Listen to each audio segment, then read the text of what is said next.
Hello नमस्कार dear student, welcome to success career. आज की इस वीडियो में आप लोग देखने वाले हैं वर्कशॉप कैलकुलेशन के 20 क्वेश्चन को, जो कि आप लोग 20 क्वेश्चन है, ये प्रीवियस ईयर के क्वेश्चन है जो कि आपका ऑनलाइन सीबीटी एग्जाम हुआ है उसका है। तो सीबीटी एग्जाम में कैसे वर्कशॉप कैलकुलेशन पूछे जाते हैं, इस वीडियो में हम वर्कशॉप कैलकुलेशन के फर्स्ट ईयर के क्वेश्चन को करने वाले हैं, जो कि 20 क्वेश्चन वर्कशॉप कैलकुलेशन से आए थे। ठीक है। और यदि आपने ट्रेड थ्योरी, अगर आपका ट्रेड टर्नर है, मशीनिस्ट है, वेल्डर है या फिटर है या इलेक्ट्रिशियन है, तो उसका लिंक मैं डिस्क्रिप्शन बॉक्स में दे दूंगा।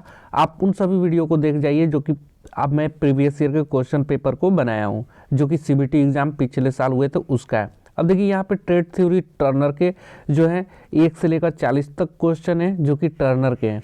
ये मैं वीडियो ऑलरेडी बना दिया हूँ, यदि आप नहीं देखे हैं तो देख लीजिएगा। वर्कशॉप कैलकुलेशन क्या होता है कि सबके लिए कॉमन होता है, सभी ट्रेड में पूछा जाता है वर्कशॉप कैलकुलेशन।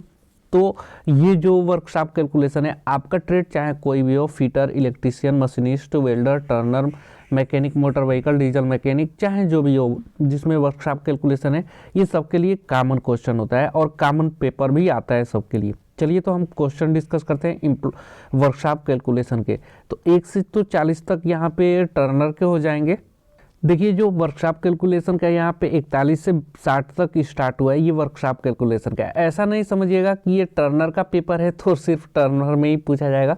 वर्कशॉप कैलकुलेशन सभी के लिए कॉमन होता है और सबके लिए सेम क्वेश्चन होता है और सबके प्रीवियस ईयर क्वेश्चन आते ही आते हैं। देखिए जैसे आप लोग खुद ही पढ़ेंगे तो समझ में आ जाएगा। अगर आपने वर्कशॉप कैलकुलेशन की बुक उठाई होगी, पढ़ी होगी, तो यहाँ पे पढ़ते ही समझ में आ जाएगा, हाँ सबके लिए कॉमन होता है। चलिए देखिए पहला क्वेश्चन यहाँ पे दिया है, what are the fundamental unit. Fundamental unit यानी कि मूलभूत इकाई। ठीक है, मूल इकाई जिसे भी बोलते हैं। मूल इकाई कौन सा है, तो मूल इकाई किसे बोला जाता है, तो हमारे मूल इकाइयों की संख्या कितनी है, 7 है। जैसे कि द्रव्यमान हो गया, समय हो गया, ठीक है, द्रव्यमान, समय, तापमान, ठीक, ज्योति तीव्रता, पदार्थ की मात्रा, ऐसे करके टोटल 7 होते हैं। तो इसमें आप लोगों को बताना है कि मूल इकाई कौन सा है।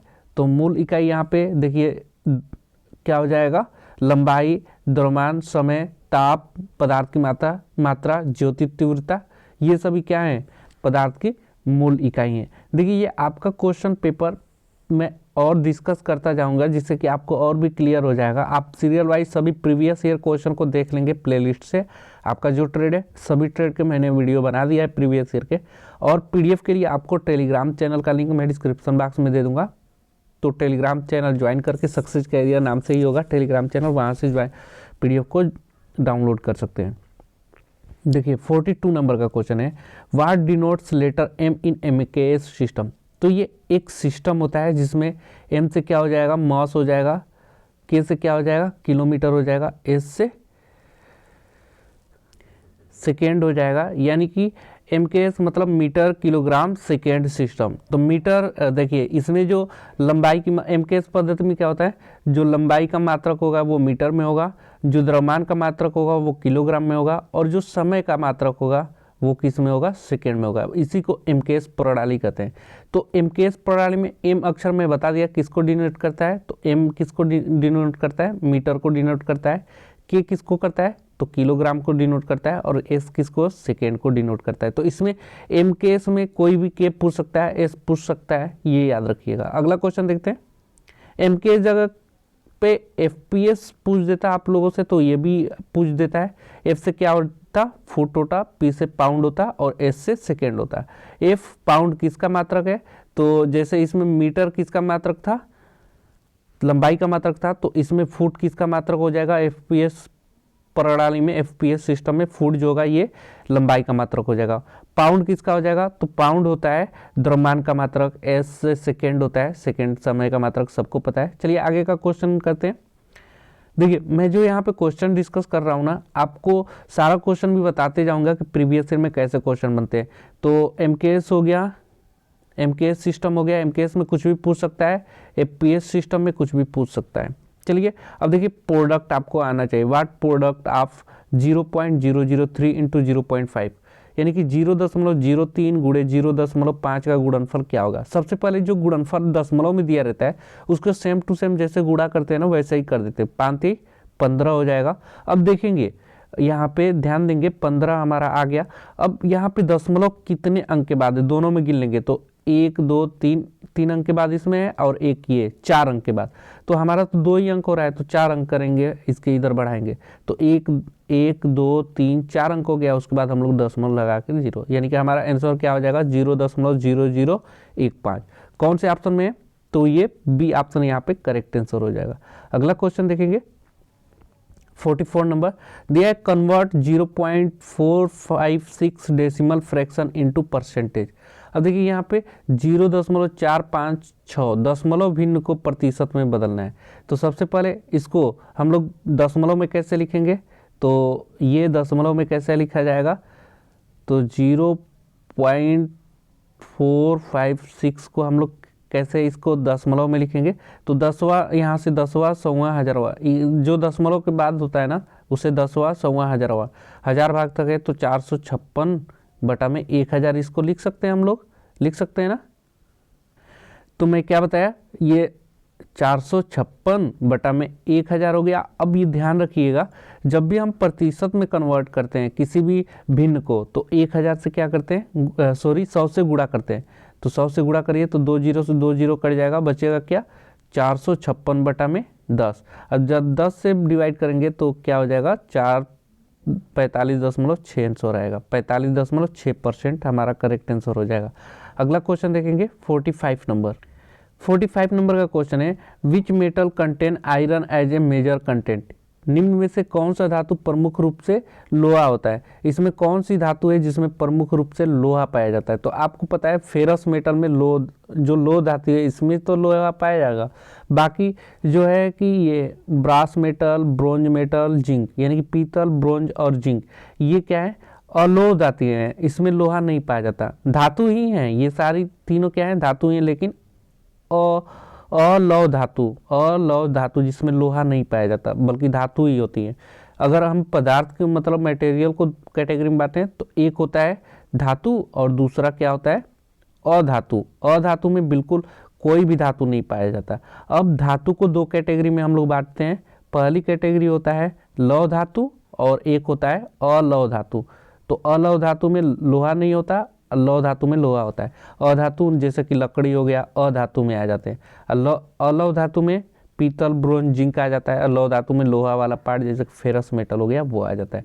आगे का क्वेश्चन देखेंगे 46 नंबर दिया है, which mechanical property of a metal offers resistance to elastic deformation in a cutting tool.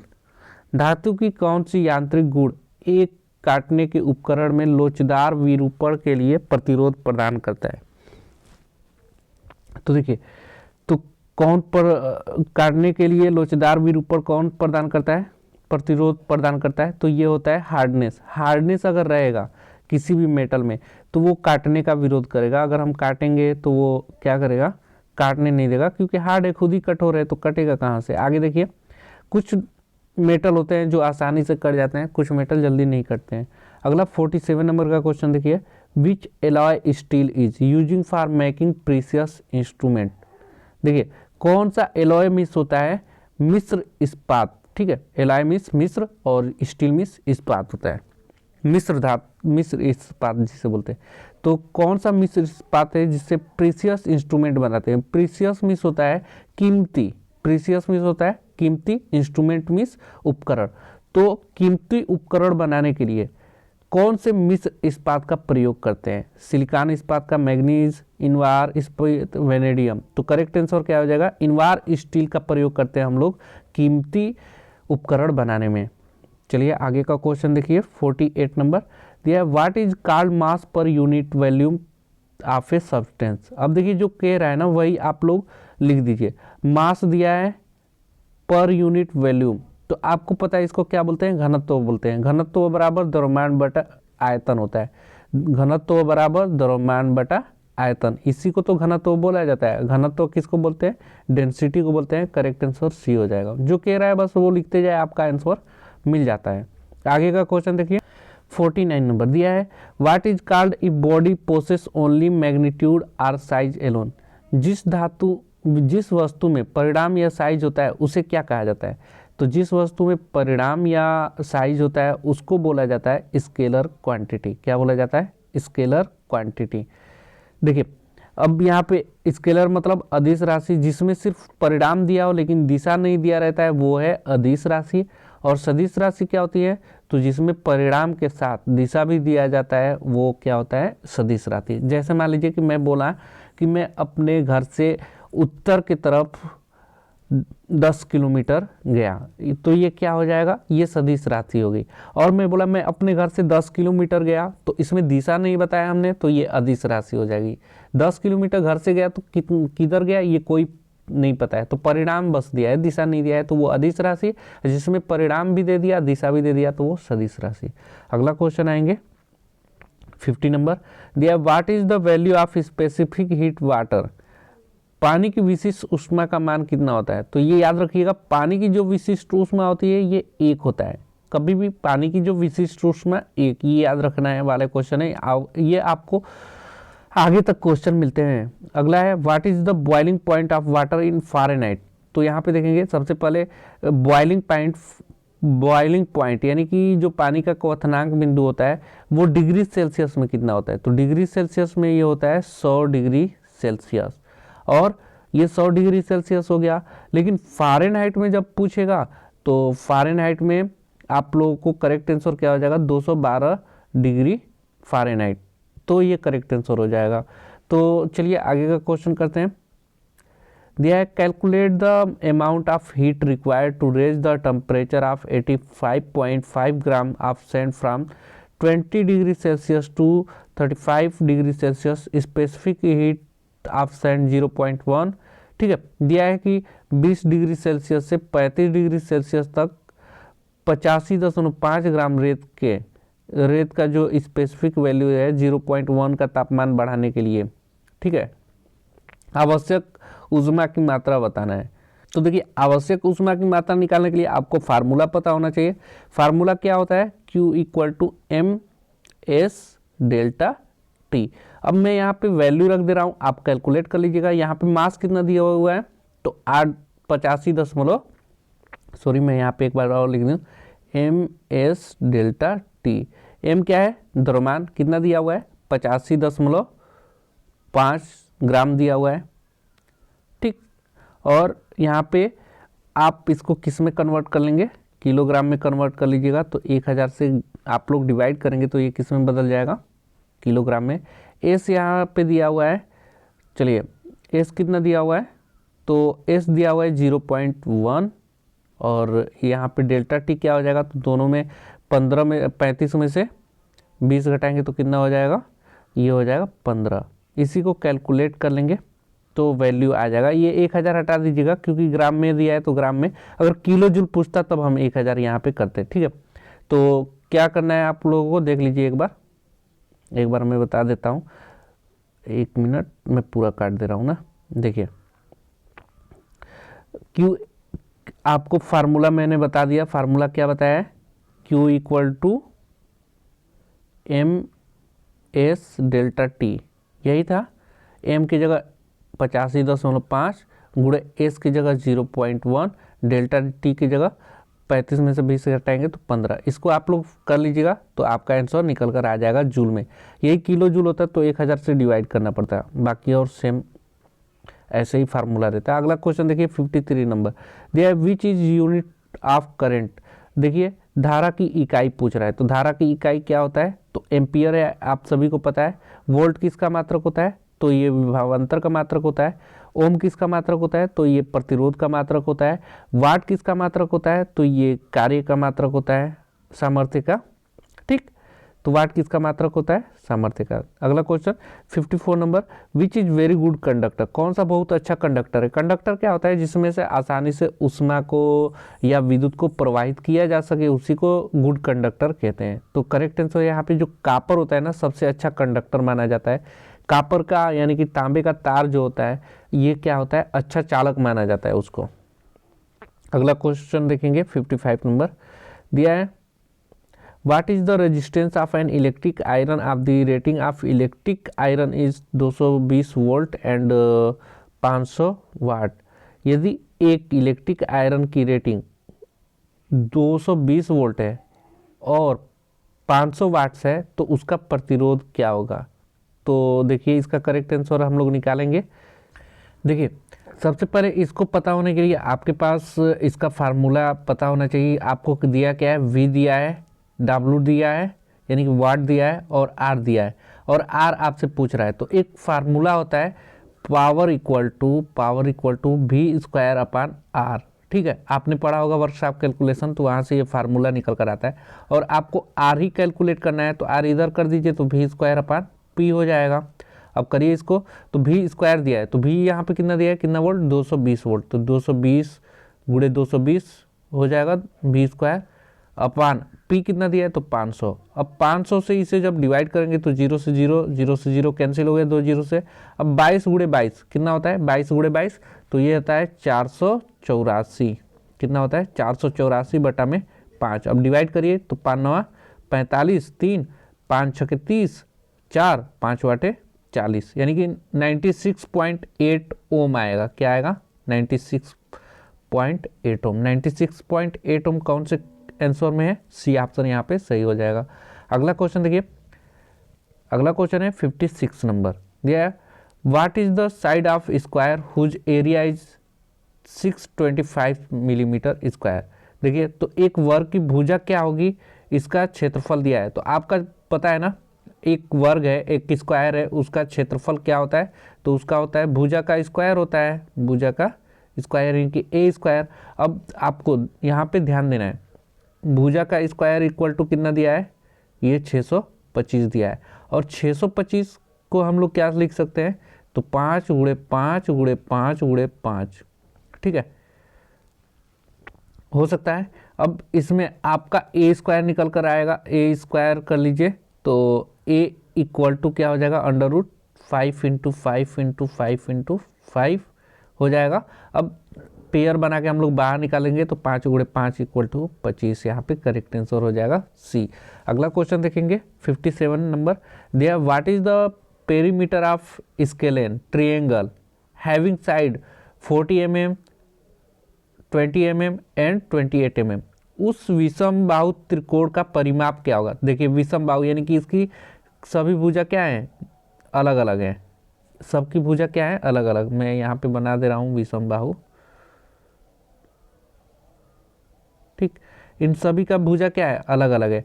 तो एक का दिया है 40 mm, एक का दिया है 28 mm और एक का दिया है 20 mm और इसका परिमाप पूछ रहा है। परिमाप होता है ये बाहरी किनारा, तो सबको जोड़ दीजिए तो 40 और 20 कितना हो जाएगा, 60 और 60 28 20 80 88 हो जाएगा, यानी कि इसकी परिमाप कितना हो जाएगा, 88 mm हो जाएगा। अगला क्वेश्चन देखेंगे 58 नंबर दिया है, what is the name of fix और supporting point of lever. Lever के फिक्स एवं सपोर्टिंग पॉइंट का नाम क्या होता है।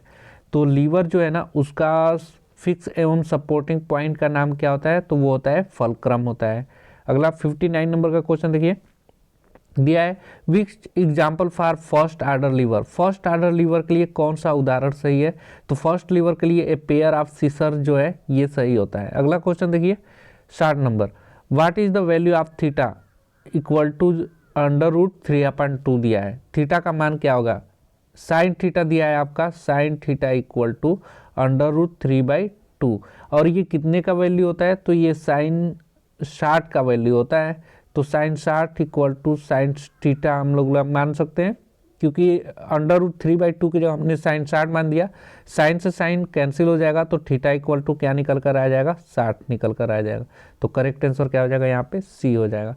अगला क्वेश्चन देखिए, यहाँ से जो क्वेश्चन है ये एम्प्लॉयबिलिटी स्किल की क्वेश्चन है, तो ये ऑलरेडी मैंने क्वेश्चन करा दिया है, तो आप प्लेलिस्ट में जाकर देख सकते हैं, लिंक आपको डिस्क्रिप्शन बॉक्स में मिल जाएगा। पीडीएफ के लिए आपको टेलीग्राम चैनल, टेलीग्राम यदि आप चला रहे होंगे तो उस पर सक्सेस कैरियर जो है वो सर्च करेंगे तो ये टेलीग्राम कल आ जाएगा। अदरवाइज आपको लिंक मैं डिस्क्रिप्शन बॉक्स में दे दूंगा, वहाँ से आप लोग जाकर टेलीग्राम पे और इस पीडीएफ को डाउनलोड कर लीजिएगा और अपनी स्टडी जारी रखिए। आज के लिए वीडियो में इतना ही, मिलेंगे नेक्स्ट प्रीवियस ईयर के क्वेश्चन के साथ, तब तक के लिए बाय। अगर आपने चैनल को सब्सक्राइब नहीं किया है तो सब्सक्राइब कर ले कि आने वाली सभी ITI टर्नर से रिलेटेड इन्फॉर्मेशन आपको मिलता रहे और वर्कशॉप कैलकुलेशन की भी वीडियो मिलती रहे, एम्प्लॉयबिलिटी स्किल की क्वेश्चन मिलते रहे, या आपका ITI का जो भी ट्रेड है उन सभी की नोटिफिकेशन आपको मिलता रहे। आज के वीडियो में इतना ही। Thanks for watching this video guys.